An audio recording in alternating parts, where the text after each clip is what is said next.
নমস্কার, আমি সুদীপ্তা। আমার চ্যানেলে সবাইকে স্বাগত।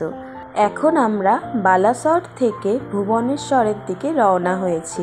4.5 থেকে 5 ঘন্টার মতো সময় লাগলো ভুবনেশ্বর পৌঁছতে।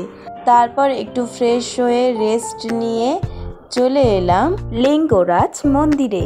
মন্দিরের ভেতরে ফোন অ্যালাউ নয়, আর অনেক বড় এরিয়া জুড়ে মন্দিরটি রয়েছে। এই মন্দিরটি শিব এবং বিষ্ণুর মিলিত রূপ হরিহরের মন্দির। এই মন্দিরটি তৈরি করার আগে প্রায় 200 বছর আগে এই মন্দিরের মাটির নিচ থেকে একটি গণেশ ঠাকুর উঠেছিল। ওই গণেশ ঠাকুরটিও এই মন্দিরে রয়েছে।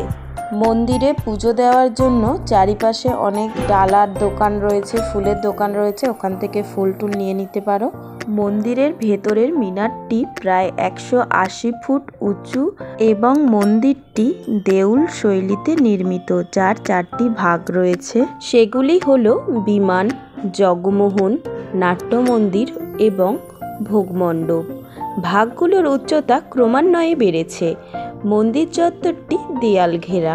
মন্দিরের ভেতরে শিব ঠাকুর রয়েছে, এছাড়াও গণেশ ঠাকুর, নাগ দেবতা, গোমাতা, এছাড়াও নানা দেবদেবীর পূজা হয় মন্দিরের ভেতরে। মন্দিরের সামনেই একটি পুকুর রয়েছে, চারিদিক ঘেরা পাঁচিল দিয়ে, আর তার সাথে নানান রকমের ফুল গাছ রয়েছে।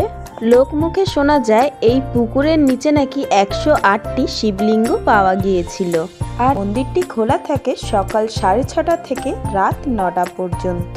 আজকের মতো ভিডিওটি এই পর্যন্ত। ভিডিওটি কেমন লাগলো সবাই কমেন্ট করে জানিও। ভালো লাগলে লাইক, কমেন্ট, শেয়ার করতে ভুলো না। আবার দেখা হবে অন্য কোনো ভিডিওতে।